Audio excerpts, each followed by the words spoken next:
and welcome to Knit Tea Live. Woo! Yes! What is this? Is this 2 or 3 Knit Tea Lives in a row that I've done? I think it's 3. Maybe 2. I'm very excited though because I feel like I'm getting back into my YouTube groove. Now that the paying gig I'm on hiatus from the paying gig. Welcome. How are you? I hope that you're having a wonderful weekend. Please feel free to say hi in the chat so we can talk. This is an interactive experience with live stream, which is one of the reasons I love live stream because I get to talk to all y'all. And yeah. Oh gosh, I'm so glad now that I wrote notes down. By the way, during the live stream, I might look down occasionally because I have notes because I got a lot to say and some pretty big topics to cover. Well, one big topic to cover, hopefully we all enjoy it. But I want to make sure I stay on track. And I'm not like twirl. Or actually, no, I'm not going to do that anymore. I'm going to say, I don't want to like get off track and be all like, nipper. We're going to give the knitter version of squirrel. So yeah, if you're watching live or on the replay, please make sure to do all the YouTube-y things and like the video, share. If you're not already, please make sure that you subscribe and hit the notification bell.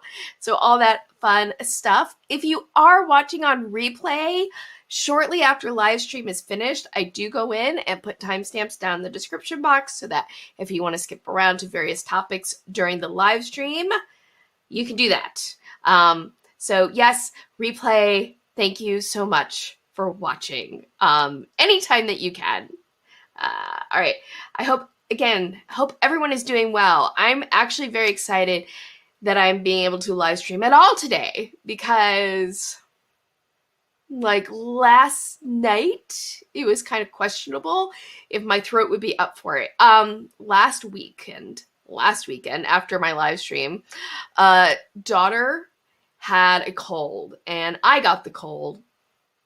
And it like tore my throat up. I'm feeling much, much better now, but let's just say this week has been a journey in terms of my energy level. And I didn't get to shoot as many videos as I really wanted or planned to, but it's all good. Feeling much better today. I think I've like over the hump, just a little bit of upper respiratory clearing is still happening. So I'm going to try really hard to get through the live stream without any like coughing or hacking. But if it does happen, I'm so sorry. But my lungs gotta do what my lungs gotta do. So like I said, we have a hot topic for today. So today's live stream, we are going to talk about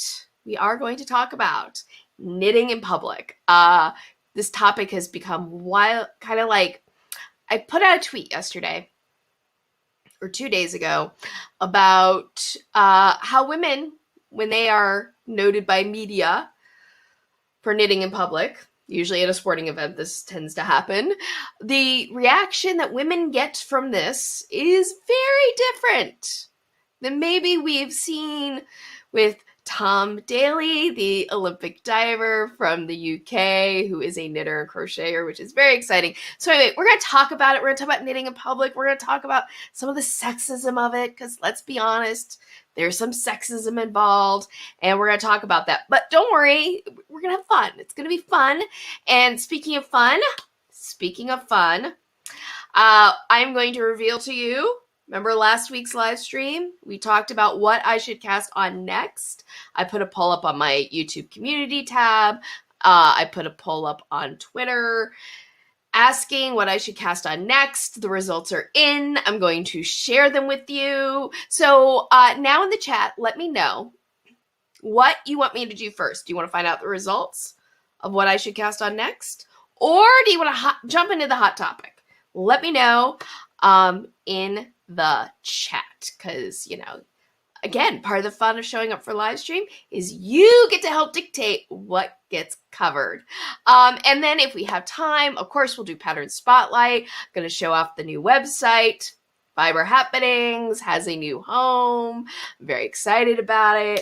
And finally, if I don't forget, if I don't forget, I will share with you what I have been knitting to, where allegedly I share with you, and I say allegedly because I keep forgetting to do it. Allegedly, I share with you what I'm watching or listening to while I've been knitting the past week.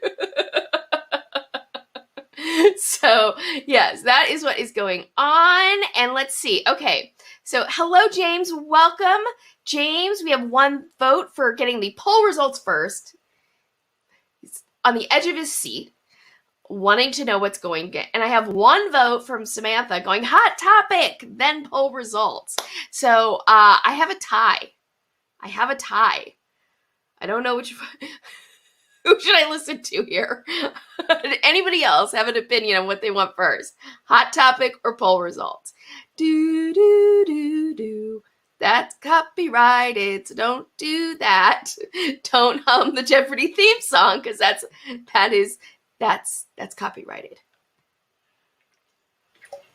James, now he's all, either way is fine. Okay. Since nobody else is saying, we're going to go with dealer's choice. I am the dealer, and we're going to go into hot topic. Excuse me as I sniffle. So actually, in a way, I'm not going to forget to talk about what I've been knitting to, because the past 2 weeks, really, what I have been knitting to has been the Olympics. I love the Olympics. Ever since... Let's see, I'm going to age myself now and say that the first Olympics that I watched ever was the 1984 Summer Olympics in Los Angeles. And I remember watching the opening ceremonies. I remember watching the closing ceremonies. I watched Mary Lou Retton win the gold medal in the gymnastics all around. And I fell in love with the Olympics. And I am a big sporting fan. I am. I love sports. I love baseball. I love basketball. I love tennis. I love curling. Yes, I watch curling in non-Olympic years. I watched Schuster, the curling, the American male curling captain, Schuster. I watched him, choke for 3 Olympics before he got his gold medal. So happy for him. And then in between, NBC Sports on cable, they do Curling Night in America in non-Olympic years, and my husband and I watch it. So I love sports, is my point. So I have been watching the Olympics, and of course, if anybody has been watching the Olympics, who is a knitter, we've all been very, very excited to see this. Not that. Darn, wrong screen. We are very excited to see that. Well, anyway, darn it. I gotta share a different screen. This is the fun of live streaming. You get to see the foul ups. There we go. Allow. There we go. We've all been seeing this. Tom Daly, the UK diver. He's a knitter and a crocheter, although here he is knitting. Although in the news article that I took this screen grab from, he was identified as crocheting. We'll get into that. We will get into that. So yes. Tom Daly, who won the gold medal in this male synchronized diving competition, along with his partner, whose name I don't know, because his partner has not become world famous for knitting in the stands.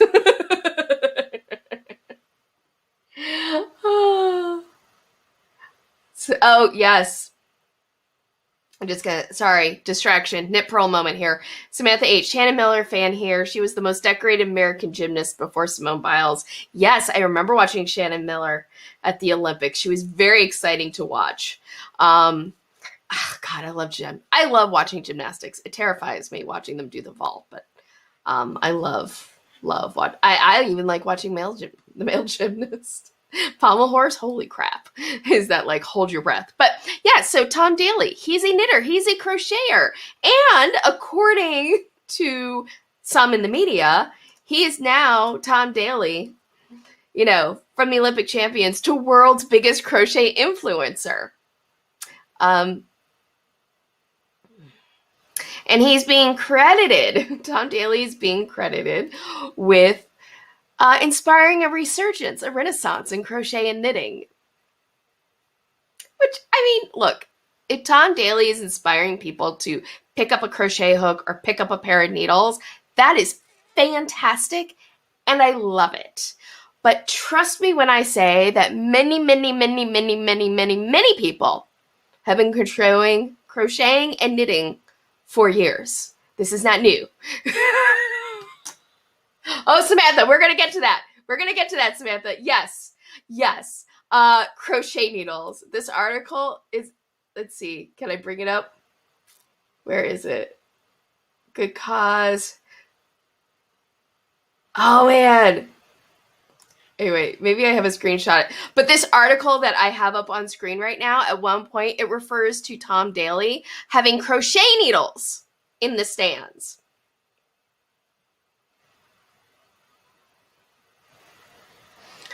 Well, that's not exactly true. A few years ago, I forget which company, they did put out these, like, what they were calling nooking, which were, like, knitting needles with crochet hooks in the end. But yeah, crochet needles, not a thing. It's a crochet hook, and it's a knitting needle. And crochet and needle, and crochet and knitting, not the same thing, not interchangeable. By the way, in that same article, I'll bring this up. Let me just pop that out for a second. And sorry, I'm going to take that off. All right, let me find it. Here.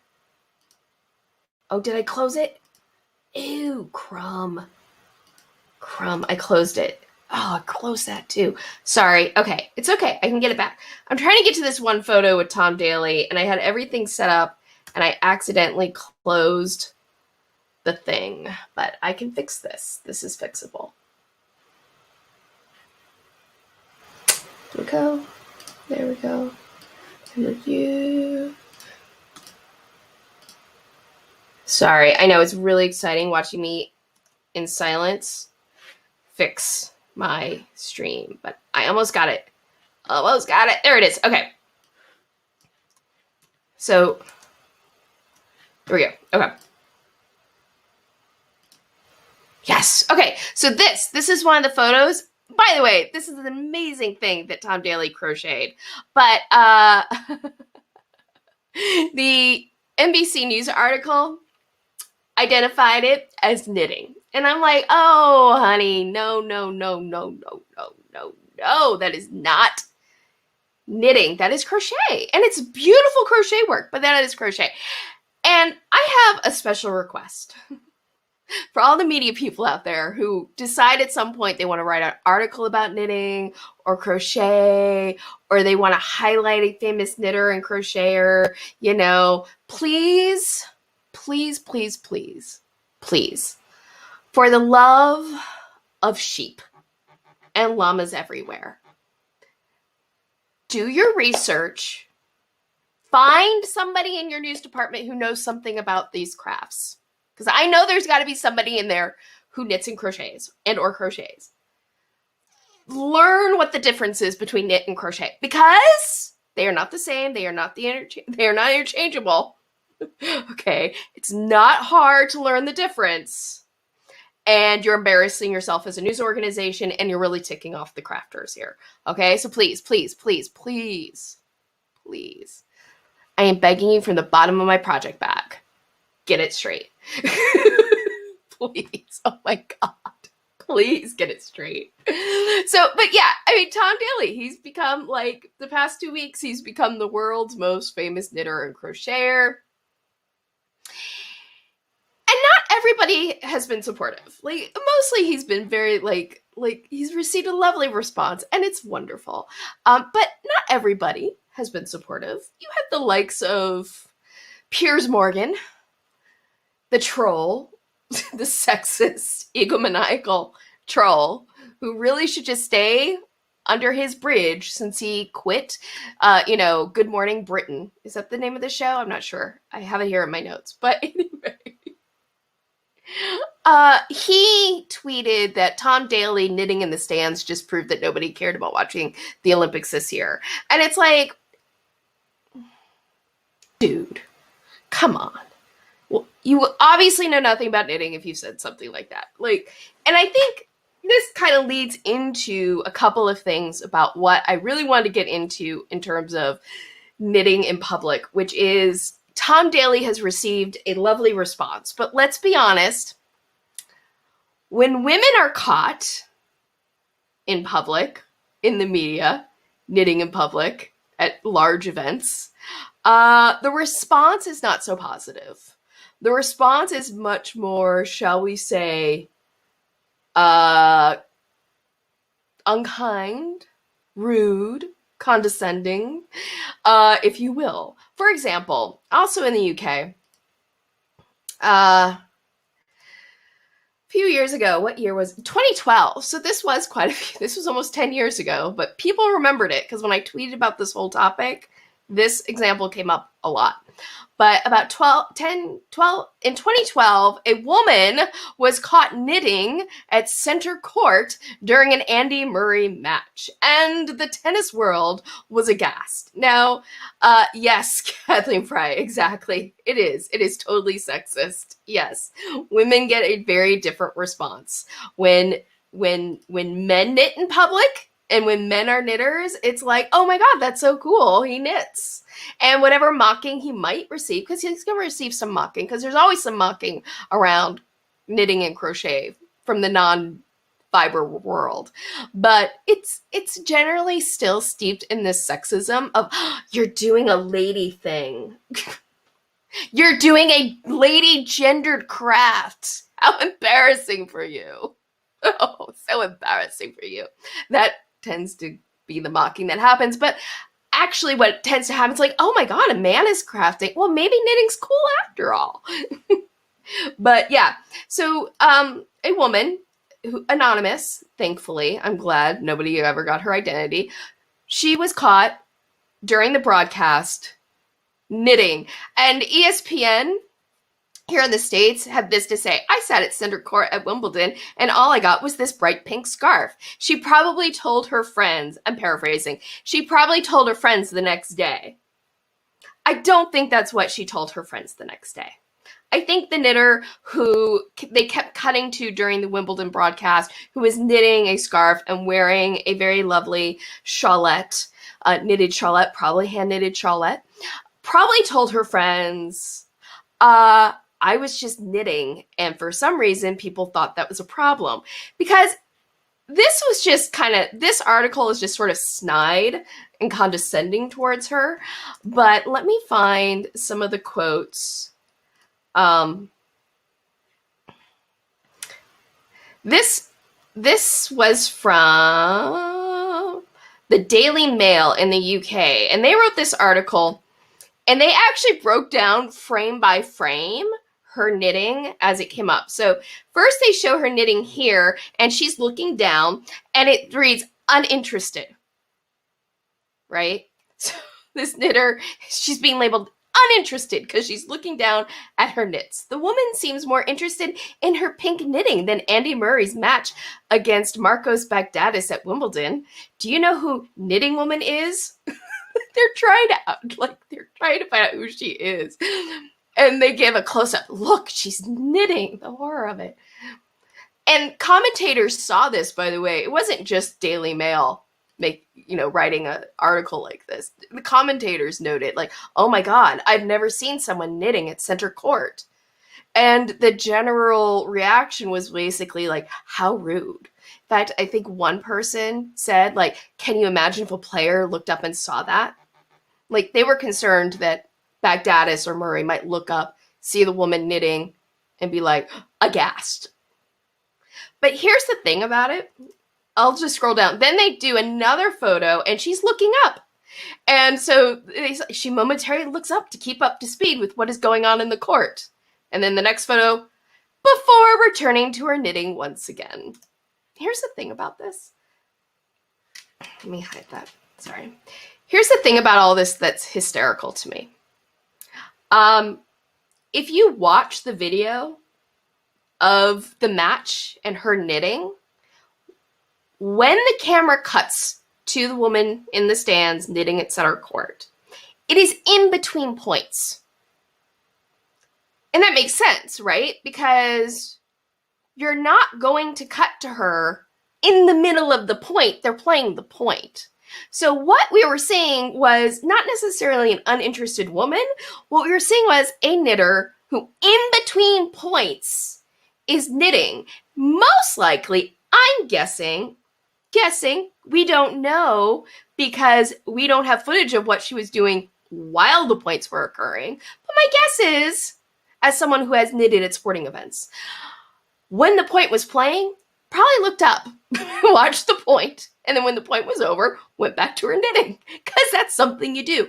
And she might be a very skilled knitter who doesn't have to look at her knitting while she's working. But yeah, she was like, the Daily Mail was trying to find out who she was.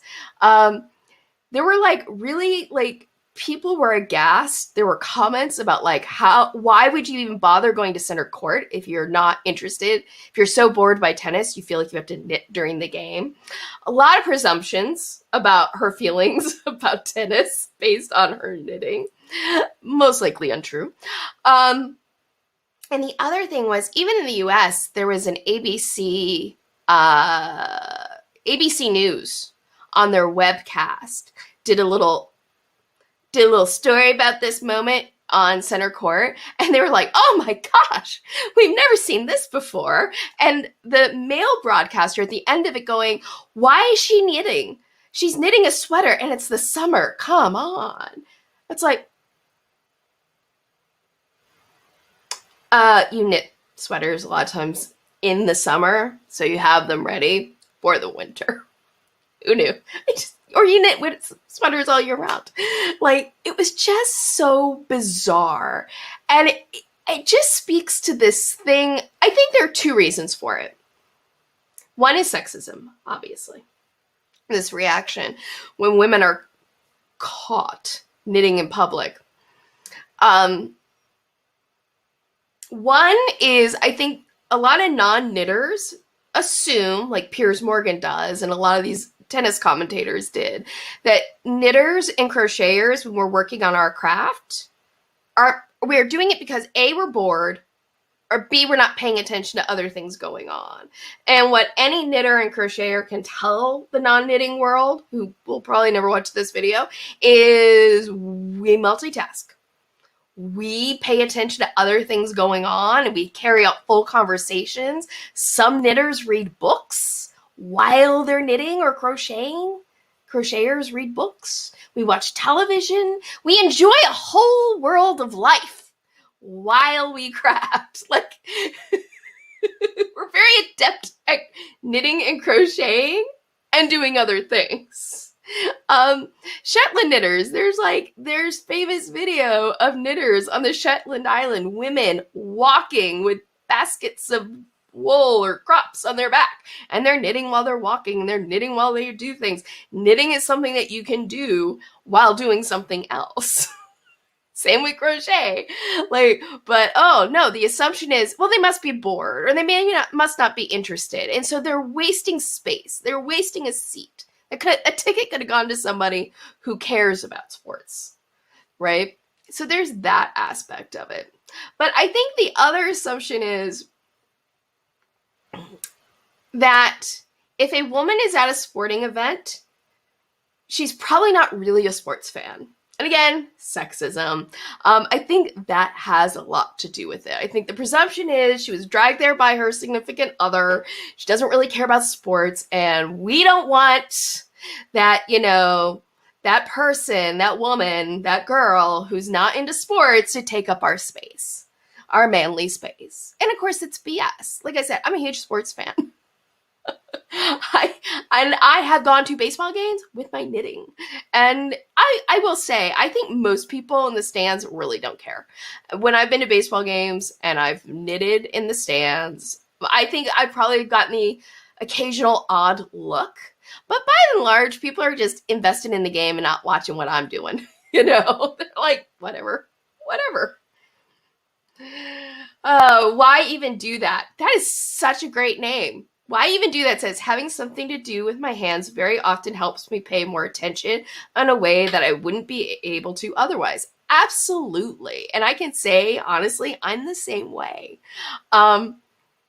During the paying gig where I was working remotely, we would have to have Zooms.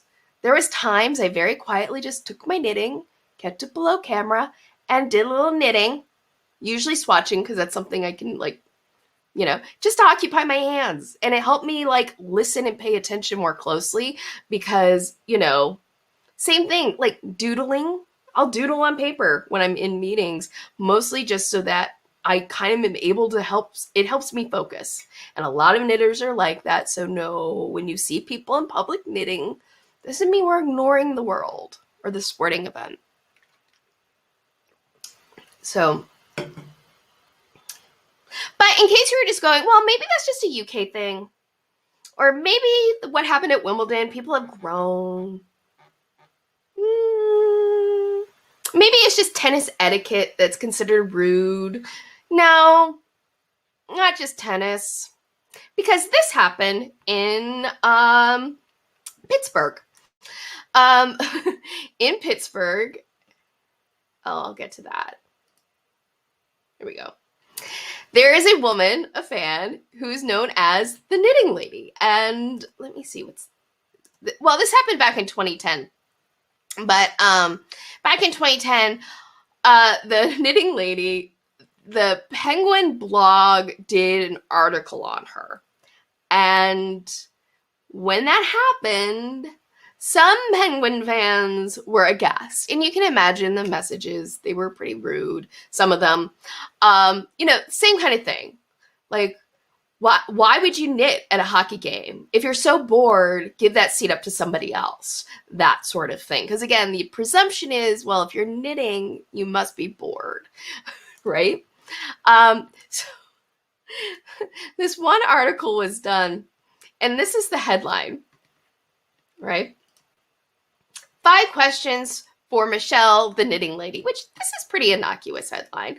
This is the part of the article that I just love. Oh, sorry, that's a screenshot. All right, get it together, Score, get it together.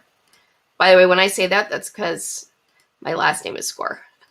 Oh, I didn't bring up the whole article. Okay, so I didn't bring up the whole article. I just grabbed a couple of screenshots. But the article started out going, you know, reaction. Some people thought she was crazy. Is she crazy for knitting publicly? And it's like, no, actually, she's just a really nice, down-to-earth person. Yeah, like, you're not crazy for knitting in public. It was just a bizarre reaction.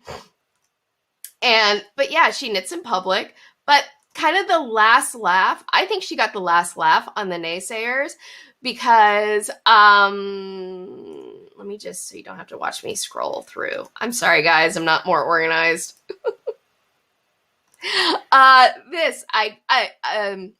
We chatted a little bit on Twitter, me and the Knitting Lady, and she responded to one of my tweets with this. I did ride the Zamboni while knitting. The team totally supported me. Most everyone else, however, took much longer. Now, though, I have very vocal supporters. So eventually people came around, but what's really great is that the Penguins organization, like, they celebrated her. They invited her to ride the Zamboni, which is a really big deal in ice hockey, getting a chance to ride the Zamboni. And she knitted while she was on the Zamboni. She's taken many photos with the team. Here she is with the Stanley Cup, the Penguins winning the Stanley Cup with her sock knitting. She has taken pictures with the team. Here she is, a photo of her sitting next to the bench knitting. There's one, I think, further down. Here's the team mascot with her knitting. So she's taken photos with them. So eventually it seems like the Knitting Lady was fully embraced. And that is wonderful. And that's how it should be. Like, we should celebrate that people enjoy things and that people can enjoy multiple things at once. And knitting in public shouldn't be like this thing that's considered like odd or weird. Especially at a sporting event. But maybe it's just because it is a sporting event. And the sexist stereotype aside, people think, well, it's more of a male thing. And, you know, people wouldn't care about seeing people knitting in public if it weren't outside the sporting milieu. Well, I don't think that's necessarily the case. And the reason I say that is because we have there is an International Knit in Public Day. Like, this is a thing that goes on in the Fiberverse, where it's like, this is the day we're going to go out and we're going to throw caution to the wind and we're going to just knit in public and help show people that knitting and crocheting is like not just for older women, although the fact that older women knit is wonderful as well. And I actually came across a blog post. Gotta find it. Where is it? All out of order. This. There was a blog post that came out a few years ago called Raise Your Needles. It was put on, I wrote it down, stick to the notes.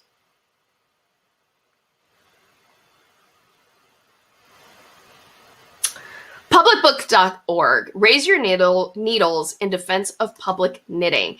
And I just wanted to point out this one quote from it. She starts the article, the knitter does, talking about an instance where she went to, out with a friend, and for some reason, this isn't working. Okay. But she went out with a friend, and her friend went up to the bar to get a couple drinks. So while her friend was at the bar getting a couple drinks, she pulled out a little beanie that she was working on and started knitting.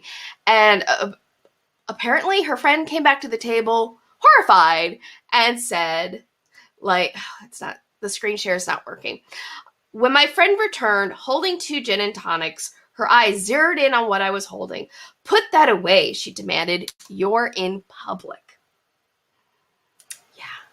So it's like, it's not just because women are knitting at sporting events. It's like, apparently, like, women knitting in public is just considered rude, uncouth, uncool. I don't know. I don't know what it is. I don't know why anyone, frankly, would care if somebody is enjoying their craft in the public eye. It's just bizarre. It's bizarre. Now, again, I think that the vast majority of people really don't care. I think the vast majority of people see people knitting and crocheting in public and either are indifferent or kind of internally go, that's kind of cool that they can do that, right? I do think that's the case. But there is something about when women are caught knitting in public by the camera lens that the naysayers, the non-knitters, sexist men feel the need to be derisive about it. And I think it needs to stop. I don't think I'm saying anything controversial here, saying, yeah, if you don't knit, that's great.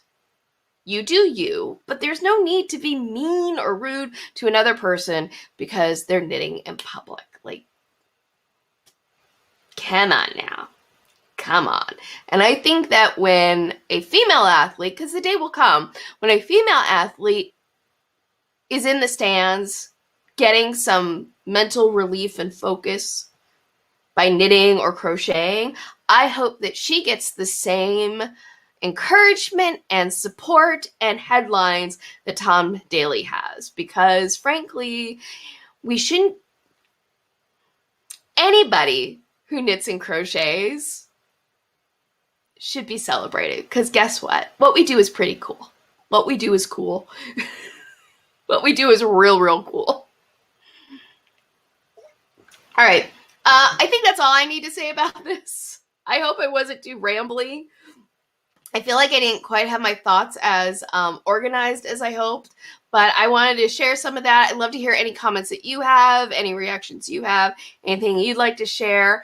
But if you do not, we can move on to the next thing, which is finding out the poll results. While I see if there's any more comments, I just want to say a quick hello to Bears Crochet Critters. Hello. Oh, man.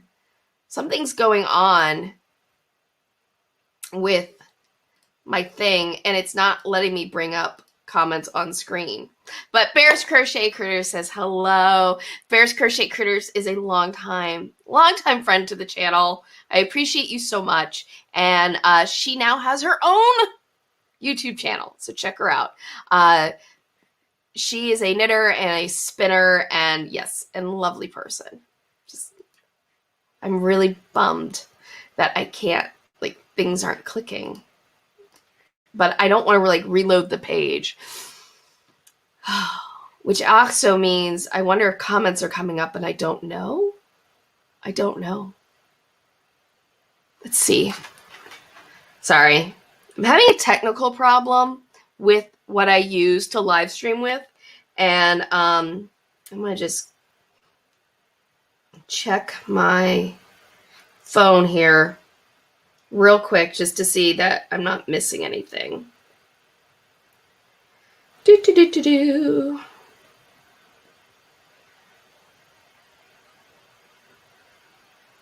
Okay. Yes. Great. Okay, cool. Thank you, Kathleen. Thank you for sending a test comment.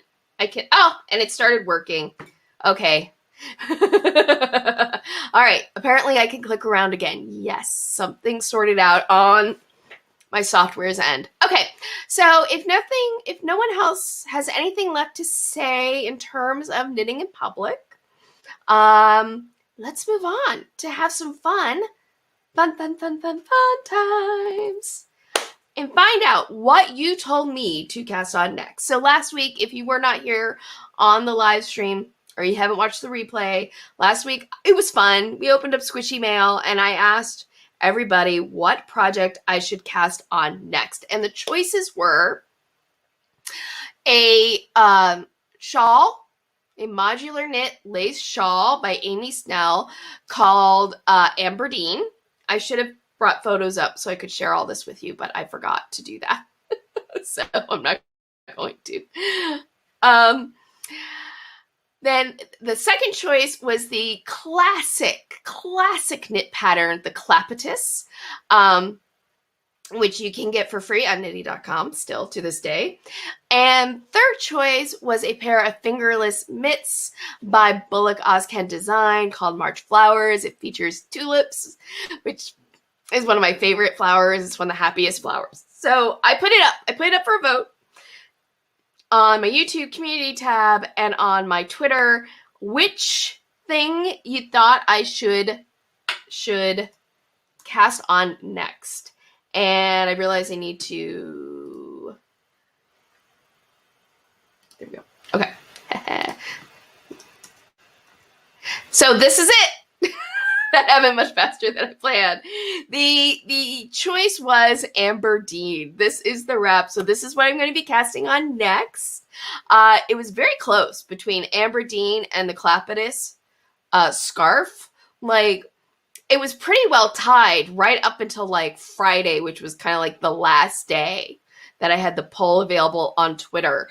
And yeah, Amberdine just at the last minute surged ahead on both those polls. So I'm going to be knitting this next. And I'm going to be using this yarn to knit it.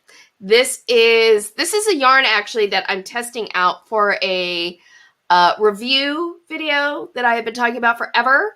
But this is Valley Yarns. This is Webb's store brand, yarn.com. And oh my God, this color is so pretty. It's just this heathered. It's called Lilac Heather. So freaking pretty. Sorry for the coughing. I'm so excited to cast this on. I'm so excited. I cannot wait. It smells so lovely. Oh, God. It's not like the heaviest lanolin set ever, but there's just enough. I'm sorry. I'm not going to like make you all sit here and watch me sniff yarn all for the rest of the live stream, I promise. But so this is what I'm going to be casting on next. There we go. And I'm very excited. And it'll be fun because I'm going to knit a swatch for the review, but it's going to give me a really thorough feel for this yarn at the same time. Don't worry. I will get to the review that this is a part of, my workhorse wool review. I will get to it before I finish the shawl. So yeah, very exciting. I'm very excited. Thank you for everybody who voted. Thank you for everybody who participated. I have to admit, I thought it was really fun. And I think probably will do this again, where you will help me decide what to cast on next. I'm happy to give up decisions. Happy to give up decisions. So happy. You have no idea. You have no idea. So, oh, by the way, before I forget, if you follow me on Instagram, you might have saw that I did my first IGTV little video where I showed a haul, a small haul that I did at Michael's after my hair appointment last weekend. And if you haven't seen that video, you can still. You just go over to my Instagram. On Instagram, I am Carrie_CraftGeek. You can find all my socials down in the description box, of course, because, you know, I'm a pro here. I am a pro. Well, anyway. But I talked about how I was missing my tin. I have a tin of stitch markers and tapestry needles, and it's been missing for weeks. Could not find it. Finally bought some new stitch markers. And of course, as soon as I finished the video, I look up. I was sitting on the floor when I did the video in my craft room. I was sitting on the floor in my craft room when I shot the video, and I looked up, and the angle I was at, I finally saw my tin. Finally found my tin that has all my stitch markers in it. So, but I do not regret buying more stitch markers because there's a lot of stitch markers in here I don't actually like. For example, there are these split ring stitch markers. These, I don't recommend these. I don't like these at all. I'm going to take all of these out of my tin because now I have more of these type of stitch markers that I really like. They kind of do the same thing. It's just a ring. It doesn't lock, but the two ends of it overlap. So you can just very quickly open it up like that, pop it on. And I just really enjoy these. And I'm going to take all of these split ring markers out of my tin. And the other stitch markers, there's some other stitch markers that I'm going to take out and replace with the new stitch markers I now have. Not that you can ever have. Excuse me. Here, look at this real quick. I hope you didn't hear the coughing. I hope that muted. I think it did. Oh, shoot. I'm going to cough again. Hold on.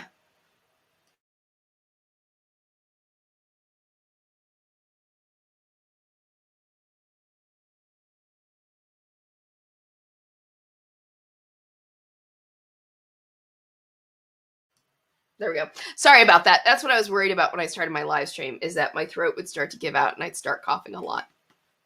But yeah. So, let's see. Show. Bear says, I want to try those teardrop shaped ones. Yeah, those are really cool. I've only seen them at Michael's. The ones that I have are from Michael's. They're the Loop and Thread, which is a Michael's brand. But I think there's the Crochet Guy, that brand of knitting notions and tools that's out there, I think had that style as well.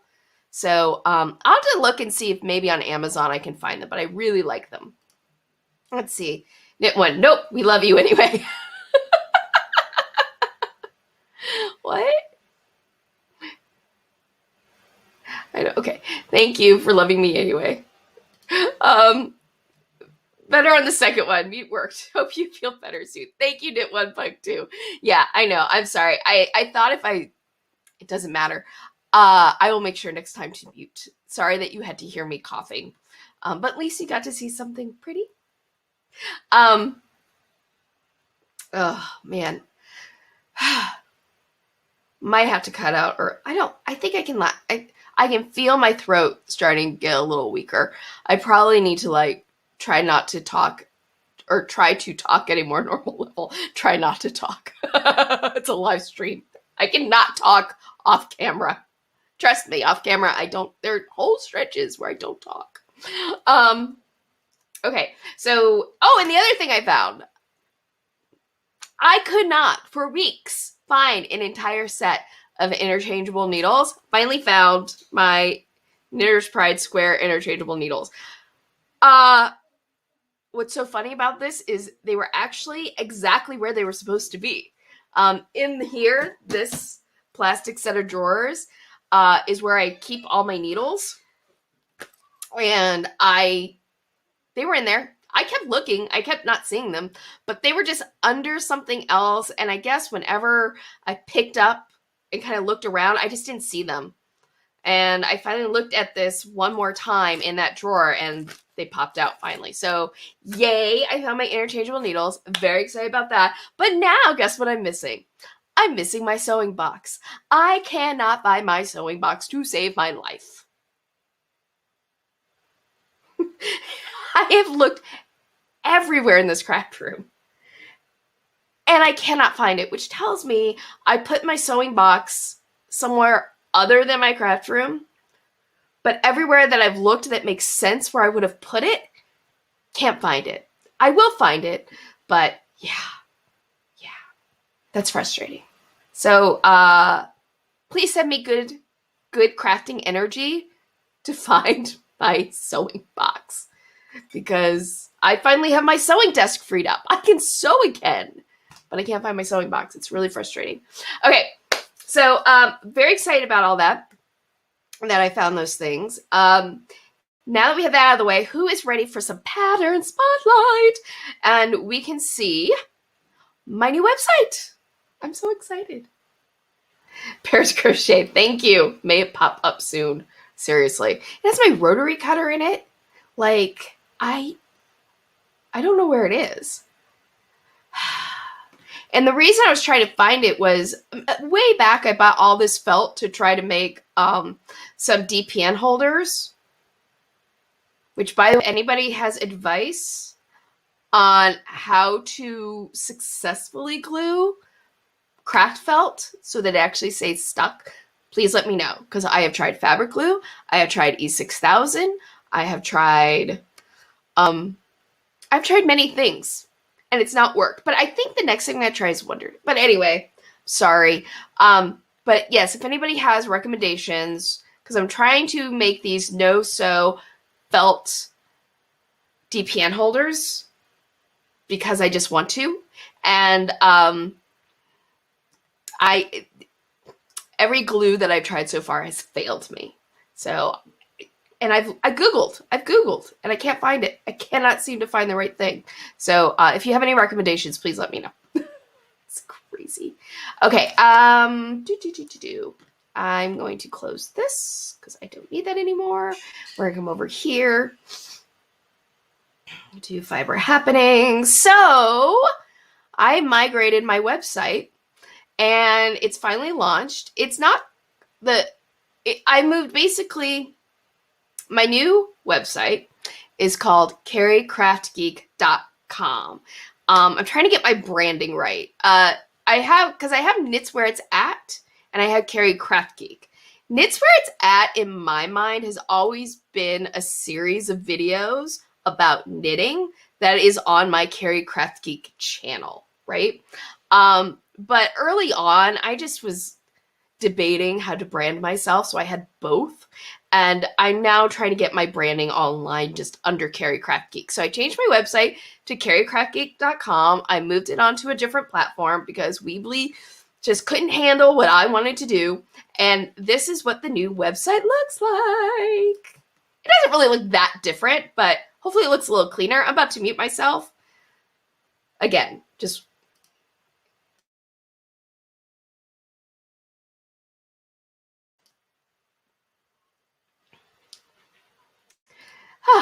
All right, we're back. Sorry about that. And this is what it looks like. And it pretty much looks the same, I think. By the way, since we're here, shameless plug for one of my affiliates or websites with which I am affiliated, Knitpicks. This is their last day of their summer clearance sale. It is stacked savings, which means the more you buy, the bigger the discount you get. I have an affiliate link down in my description box for Knitpicks. If you click on the link and you make a purchase, I make a small commission, and that helps support my channel. So yes, I'm gonna just do my shameless plug there. But this is the new home for Fiber Happenings. I think it looks pretty similar, but I think it also looks a little cleaner and even more modern now. So let's get to the new patterns, shall we? So first up is a Bee in the Bonnet, Lauren Rad, who is one of my favorite designers. I mean, they're all my favorite, but she's one of my favorite. She has a new oversized wrap out called the Over Brimming Wrap. I think it's such an appropriate name. And as per usual, it is just gorgeous. And indicative of her style is, let me just pop that up. There we go. Oh, of course, right when I do it. Indicative of her style, go away, thank you, it is a combination of ribbing and lace. And let's just, oh, thank you, zoom in so you can see it even more lovely and gorgeous. And I actually had a little back and forth with Lauren on Twitter about this shawl because I just look so cozy to me. It just looks cozy. And Lauren told me that she designed this shawl with linen yarn so that it would be both lightweight and warm. And as she put it, perfect for the cool nights in Ventura County, which is actually the county that's just north of where I live. And I'm like, well, darn it, because I have the perfect yarn for this. But it is lovely. It's just another lovely creation from Lauren Rad. And so it would be great. Even though it's still really hot, we're still in the middle of the very hot summer. Fall is a month away, a month and a half away. It will be fall. Hopefully where you are, it will cool down. It won't cool down here until probably November, but this is a perfect fall shawl. It's a great kind of for springtime, because, in the spring at night it can still be cool. This would be just a lovely, lovely wrap to have. So it's just lovely. So, and it is still on sale.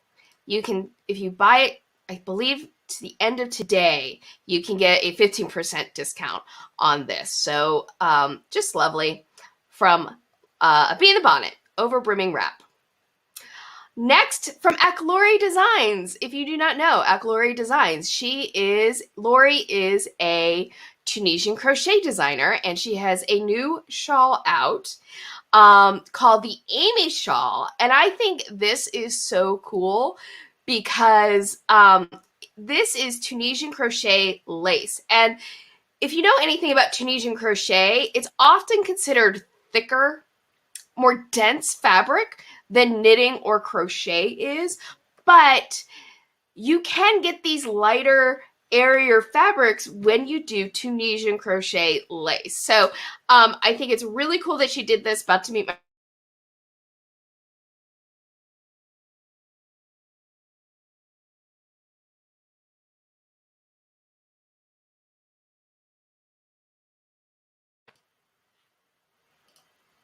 There we go. But you can get very nice, light, airy look from Tunisian crochet when you do Tunisian crochet lace. This project is more of a kind of intermediate to advanced project for Tunisian crochet. But if you know how to do Tunisian crochet, or if you want to learn, or you see this and you're inspired to learn Tunisian crochet, Lori also has some very beginner-friendly projects. She also has videos and tutorials on how to do Tunisian crochet. So and I can tell you right now, Tunisian crochet, if you can knit or crochet, Tunisian crochet is not hard to pick up. It's really not. It's very interesting technique. It's a technique, if you do not know, that almost is like a hybrid of knitting and crochet. You use a special kind of crochet hook that allows you to pick up loops of yarn on one pass that stay on the hook. And then you do a second pass where you do a series of slip stitch through those loops of yarn so that those loops stay suspended on the slip stitch chain.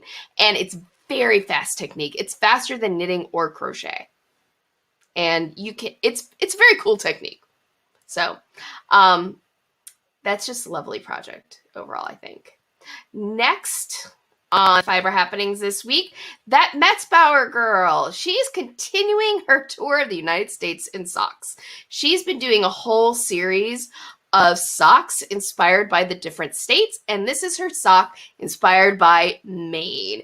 This is a slip stitch pattern. It's a 2-color slip stitch pattern, and her inspiration was the state fruit from Maine, blueberries. And oops, close that one. And you can, oh, cookies. This is from, she sells her patterns both on her website and on Lovecrafts, but we can get just a closer look of the sock here. I think this is cool. Oh shoot, I hate when this happens. There we go. I think this is cool because this is actually a crew sock. So it's just an ankle sock. This uses a short row heel. That looks like a short row heel to me. And if you haven't done slip stitch color work, mosaic knitting is a type of slip stitch color work. It is so cool because, and I'm about to cough and I apologize. It's such a cool thing because you get to have color work that almost looks like stranded color work, but you work each row with just one color, just one stranded yarn. So if you're intimidated by stranded color work, take a look at slip stitch color work. And this, if you're into sock knitting, would be a good introduction to it because you can get really cool results knitting with just one strand at a time. So love this sock. And let me close that. Next, is that the last new pattern? That's the last new pattern that is on Fiber Happenings. I'm sure there are other new patterns out there, but these are the new patterns that I found for this week. But couple of things from the sales and news section that I wanted to alert you to that is on Fiber Happenings. First off is a very exciting sale. There's so many sales lately, I've noticed, but As Can Bullock Designs is having a birthday sale. So you can receive 10% off using the code BIRTHDAY. In the lower right-hand corner, you can see the fingerless gloves. Those are the March Flower gloves, which was one of the projects that was in my poll, what to cast on next. I'm very excited to knit these gloves, by the way. I'm very excited to knit these gloves. I think a lot of people voted for the Aberdeen and the Clapidus, though, because I had mentioned that I've knitted a lot of fingerless gloves lately. But I'm very much looking forward to knitting that. I have my yarn all picked out for it. It's just a matter of me sitting down and doing it. Oh, the voice is starting to go. Oh, we don't have much more time. Otherwise, we take a closer look at some of her projects. But she has a lot of great color work projects, in particular, stranded color work. But she has a wide range of knit accessories available if you are interested in that. And finally, this is from Whip Insanity, Kathleen Sperling, who is amazing. But she has a call for test knitters. This pattern, this is a, it is a poncho. This poncho is not yet available for purchase, but she is looking for test knitters. If you're interested, you can go to her website and sign up to be a test knitter for this project. It looks, first of all, can I just say I love a poncho? I do. I love a poncho. They go in and out of style, but ponchos are always fashionable to me. And this poncho features these large lace motifs and moss stitches. So if you're interested in test knitting, Kathleen Sperling of Whip Insanity is looking for test knitters. And that is all for Pattern Spotlight. Sorry, I gotta cough one more time. Okay, so we're going to start wrapping things up here. First of all, let me just see what comments, see if there's any comments I might have show.